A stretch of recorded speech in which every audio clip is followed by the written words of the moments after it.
Chào mừng các bạn đến với kênh của Đức Trọng Đời Tỷ Hồng. Hãy bấm like và đăng ký để ủng hộ kênh của mình nhé. Và nhớ chia sẻ và tung chuông để nhận nhiều nội dung từ kênh. Chào các bác nhé.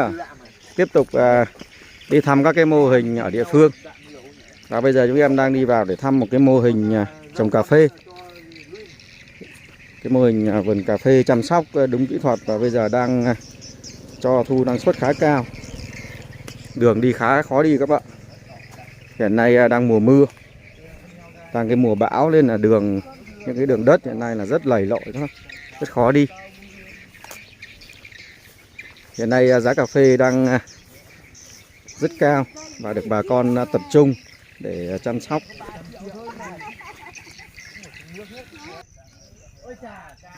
Đây là vườn cà phê của một bác nông dân ở xã Xuân Phú nhé. Vườn cà chăm đẹp quá.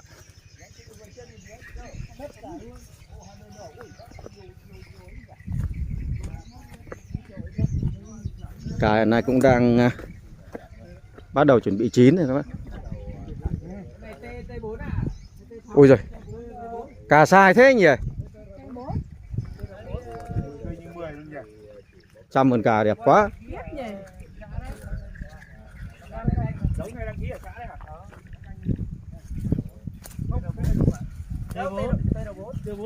Đây những cây này đã chín gần hết rồi đây này. Những cây này là hái được rồi này. Mà cây chín thế này mà hái xong thì chị cây luôn đấy. Ui cây chín kìa, chụp hình cây chín kìa. Được. Cả hái xong nó phải trụi cây xong vào. Đúng rồi, trụi nó mới làm nó sung quá. nó mới là ra cành, làm cành lại mới sai được. Sung quá nó hay bị cái này. Không, nó bị ra lọt đọt này. Nó chỉ có phát triển nhưng nó không có sinh trưởng. Nhiều cành rồi. Nó không phát dục.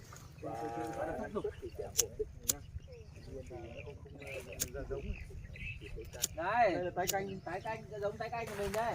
Nhưng mà toàn bộ giống năm nào đi. 29. T4. 29. 29. Năm nay quay bước vào quay kinh doanh của năm thứ ba. Thứ ba là Đây là cái giống cà phê T4 được nhà nước hỗ trợ để trong cái chương trình tái canh cây cà phê ở Đắk Lắk. Và ba cái trồng này đã được vào kinh doanh năm thứ 3. Vâng, nhưng mà cái ca này là trồng 18 rồi.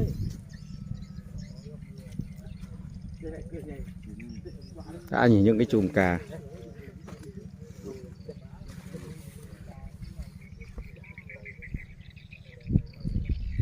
Cà này là chuẩn bị hái rồi đấy anh nhỉ? Bắt đầu hái. T4 là đã lắm. Đấy, đều là Đất và đất sỏi thì nó Đây là bác chủ vườn cà nhé. tưới nhiều. Đây mình trồng được bao nhiêu cây chú Tị? Trồng 1.200 cây. 1.200 cây à? Như bình quân hàng mỗi năm thu được khoảng bao nhiêu tấn? Năm ngoái là bước vào năm kinh doanh của năm Thứ hai. thứ hai là đã được 3 tấn nhân. À, năm ngoái được 3 tấn nhân cơ à? Thì năm nay đang tính là Năm nay sai thế này phải hơn. năm nay thì cũng quay Cái cây cà sai từ dưới gốc lên trên như các bác nhé. Quá đẹp. Năm nay có dự kiến được khoảng hơn 4 tấn nhân không chú? năm nay cũng đang tính là nó khoảng quay tầm đấy đấy. 4 tấn nhân mà hiện nay cái giá cà phê đang cao kỷ lục trong vòng nhiều năm nay.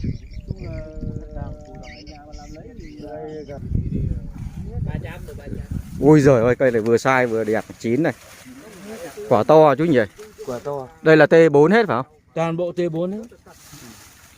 Quá đẹp luôn.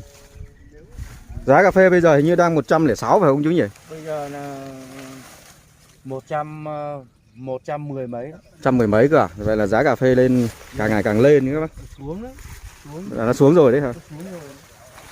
Đây cái quả cà phê cái giống T4 này khá cao. Đây là cái giống được tỉnh Đắk Lắk đầu tư để cho bà con tái canh từ năm 2019. Và trong quá trình trồng chăm sóc thì hiện nay đã vào kinh doanh năm thứ 3. Và đối với cái giá này thì một năm là chúng ta được thu giá hơn 100.000 một ký mà khoảng 4 tấn nhân thì cái thu nhập quá cao. Cây phải như cây đây, đấy là chuẩn này sang năm vẫn giữ được. Cây kiểu bên trong này. Đây cây này nó ra tán nhiều chưa này. Cây này sang năm lại sai lắm này. Ở bên trong cũng giấu nhiều quả lắm. Ui dồi ôi. Nó dòng cái kiểu gì dấu trái. Cây này nó mạnh, nó phát triển được cây cành. Đấy, bên trong rất sai.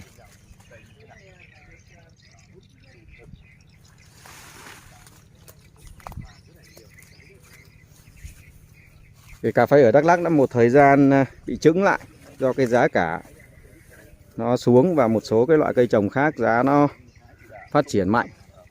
Và những năm gần đây bà con bắt đầu theo cái chính sách của tỉnh thì bà con bắt đầu lại triển khai tái canh cây cà phê. Và hiện nay có rất nhiều những cái vườn cà phê mang lại cái hiệu quả rất cao. Và đặc biệt năm nay giá cà phê tăng cao. Cho nên là cái cơ hội để rất nhiều những người nông dân ở Đắk Lắk phát triển và làm giàu. Cái vườn cà phê này được chăm sóc bài bản và phát triển rất đều. Cây nào cũng sai. Cái này là thường 2 dãy cọc rồi chú Tinh này. Quả nó dày đặc này. Bây giờ mình cứ trồng thôi, giờ nó ra lên dưới rồi. Nhìn sướng không? Cành nào cũng sai từ trên xuống dưới luôn. Đúng không?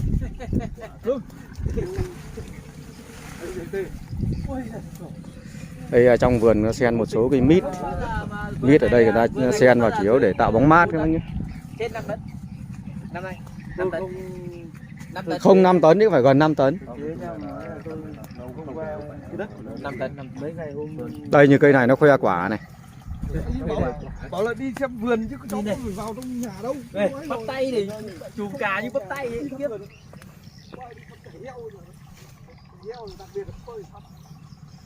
Cây này nó ít cành mới nó khoe quả dày vẹn luôn. Làm gì có. Cà nhiều chứ. Anh em phải biết rằng tôi tưới gần 30 lượt mà không bao giờ tưới bé. Bây giờ toàn tưới tay vậy không? Ông với ai làm? Một mình ông. Một mình ông. Một mình ông. Không giỏi à? Kiếm thời gian. Đất được đấy. Đây đất đỏ mà pha sỏi nữa. Không ở rãnh kia là qua là mình phun thuốc cỏ, còn ở đây không được phun thuốc cỏ. À. Nó sẽ bị rễ này. Đây toàn bộ là làm cỏ này hết. là tôi mới cào ra đây được 1 tháng. Còn trước đây là tất cả trong bồn thì toàn bộ lá hết. Bên trong cà nó tốt thế này rồi thì cỏ nó có mọc ở ngoài luôn. Là mỗi một lượt phân Ngoài thôi. Chứ ở trong gốc thì không có cỏ. Mưa vẫn đi tưới. Nếu mà tan hết phân rồi. Đúng rồi. Còn nếu như mưa nó chỉ có ở ngoài thôi, còn ở trong này nó tốt như này thì phân của nó vẫn còn nguyên. Không phải với là mình rắc ra ngoài là chính ăn ngoài tan lá mà. Không, văng hết. Văng hết từ ở trong gốc. À ông cho phân là cho từ gốc cho ra luôn, cho hết lượt luôn. Ra cho đều luôn chứ không phải là bốc một bát xúc đổ. Cái này ông chủ yếu bón phân gì cơ? Tổng hợp không. Bón là NPK hả? BK với cả Việt Nhật là ban đầu. Đây cây này nó nhỏ nhỏ mà sai quả gớm không? Đây, nó gãy cành. Rồi, nó sai quá đấy, sai quá gặp gió nữa nó gãy. Nó sai hết luôn. Đây các cái cành nó chịu hết xuống nhé. Bà xin em về đấy. Cả nhất luôn. Cây này quả gần gãy cành. Gần gãy cành. Đây có cành gãy rồi kia anh kìa. Gãy rồi. Ông Tị ơi. Cho xin ông chủ. Cho xin ông chủ vườn cái ông đúng không? Rồi bây giờ bác chủ vườn với bác bí thư đứng vào chụp hai bên, đứng chụp tấm hình như nào. Anh Hùng chụp cho em kiểu đâu. Cây này Đây các bác đang chụp những tấm hình đẹp nhất để lưu lại cái khoảnh khắc đi tham quan cái vườn cà chất lượng như thế này. Rồi, đấy. Đất Tân Phú là vẫn là học cà ngon quá chứ. Không phải. Bây giờ tái canh cà phê là cái giống này nó muộn phải không? Nó muộn thì mình mưa muộn đấy thì mưa phải dám này. Muộn gì bây giờ tháng 11 mà được hái là đâu phải muộn anh. Không. Tôi làm đây không lỗ. Ở cái lúc nào nó cho năng suất một phát luôn là cho năng suất. Nếu mà cà mà làm năng suất mà mình cho phân, ví dụ như người ta cũng tính là cho phân năm 2024, nhưng mà cho phân ấy mà năng suất ấy mà cây cà của năm sau vẫn đảm bảo được chất lượng thu cao là vẫn có lời, nhưng mà lời ít. Cà phê Nhưng mà thể là cũng có dịp đắt càng là tôi nhiều là càng mình sẽ ăn đậm thôi. Cái giá như bây giờ thì ăn đậm như thế nào? Còn bây giờ đầu cứ tư ở nhiều, đầu chăm nó tư- nhiều thì chăm nhiều nó đầu chơi tư nhiều. Giờ lấy đầu tư thì lấy cây đâu ra mà ấy. như vụ này Nuôi heo ấy. lấy 4 tấn thôi mà là được hơn 400 triệu à? Đấy là ra là bọn đi tập huấn đi rất làm cà phê á. Nó có một cái bài toán. Vườn cà phê thu được 4 tân nhân. Cái phải đầu tư bao nhiêu phân bón. Giống như kiểu Nó một thu được 1 tấn nhân đốn từ bao nhiêu phân bón. hôm vừa rồi xã mình là có cái đoàn về hội thảo nhóm thà ra, nhóm thà có hơn 100 cây bên cạnh tôi. Thì các vị tôi cũng xuống đấy, lại là một cái tổ trưởng, các vị bầu ra một cái tổ trưởng ở cái nhóm là đi bình xét vườn thà, nhưng các vị kéo hết sang vườn mình. Đây vườn của Bây mình giờ sao là mời qua cho nên giáo huấn về cái chuyện về cái phương thức trồng cà phê rồi là chăm sóc cà phê rồi lại giống chất đất cho vẫn phun thuốc, mà tôi nói gần như là hầu như là các ông khuyến nông ở huyện ngồi nên bổ sung thêm một Đúng rồi, đây là mình chia sẻ thực tế chúng tôi mà. không có sách vở gì cả, mà chúng tôi học dày dặn kinh nghiệm từ Lúc trồng cây cà ra. từ năm 91. sách vở nó là lý thuyết thôi, nhưng mà không phải cái đất nào nó giống nhau. Đúng rồi, như chất đất là một đất, hai cái kiểu thời cây tiết giống này chăm sóc Vừa đây khu vực chăm này sóc phù hợp. đất đây đẹp hơn. Đất đây đẹp mà, đất đây chuẩn quá. ruộng 1 hectare mốt nó là như vậy, chứ không phải là một giò đấy anh em.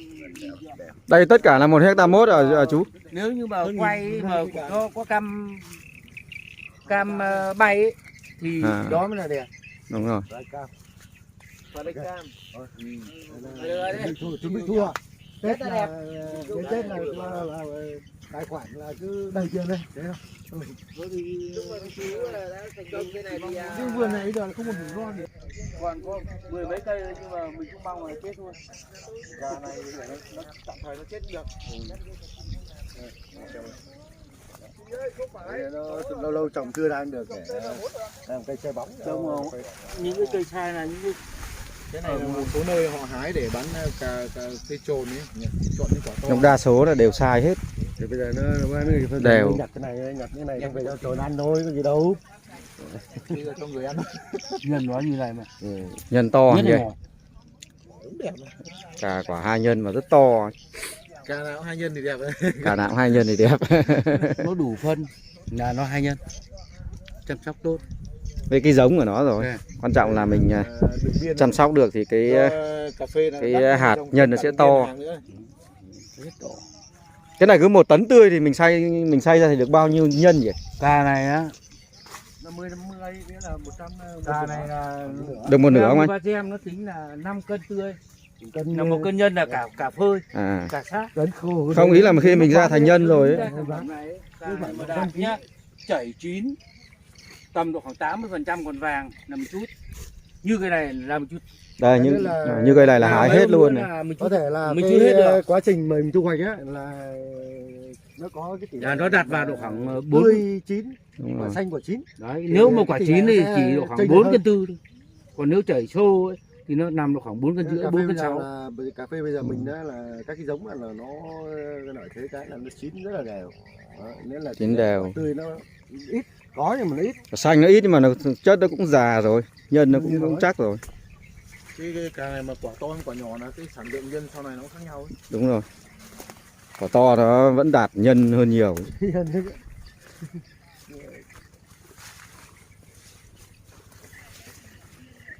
Thích nhỉ, nhìn cái vườn cà phê tất cả sai đều. Trèo lên cái lóc lợn của ông Kha cái hôm ông làm được.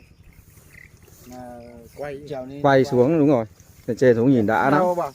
một màu xanh. Cái này mang về lấy cam đi quay là đẹp hết. Ông bảo thằng Tuấn chú Trịnh như cầm cái fly cam đi quay một vòng quảng bá là cà phê Xuân Phú tầm này trở lên rồi chứ không có dưới đúng không?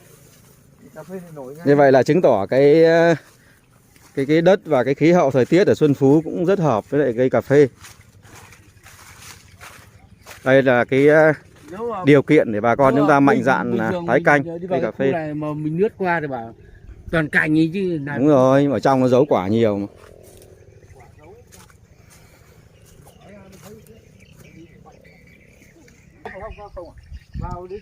Như vậy vừa rồi đoàn chúng em vừa đi tham quan cái mô hình tái canh cây cà phê ở xã Xuân Phú, huyện Eka, tỉnh Đắk Lắk. Hiện nay cho cái kết quả là khá cao. Vườn cà phê rất đều và sai. Và bây giờ chúng em sẽ đi tham quan một số cái mô hình khác. Em cũng xin dừng video ở đây nhé. Em cảm ơn các bác đã quan tâm theo dõi. Em chào tạm biệt tất cả các bác nhé. quay nhà